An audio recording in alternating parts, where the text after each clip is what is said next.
My team has done a great job of updating the dining room. But the kitchen has to be seen to be believed. Yesterday, when I came into this kitchen, it was one of the filthiest places I have ever seen in my total cooking career. It took 12 hours to steam clean, scrape, and literally drill off fat that had solidified. Remember that Duke box yesterday?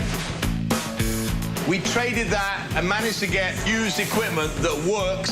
So this gives us a cold unit, hot to plate, and we've got our 6-ring burner and our flat top.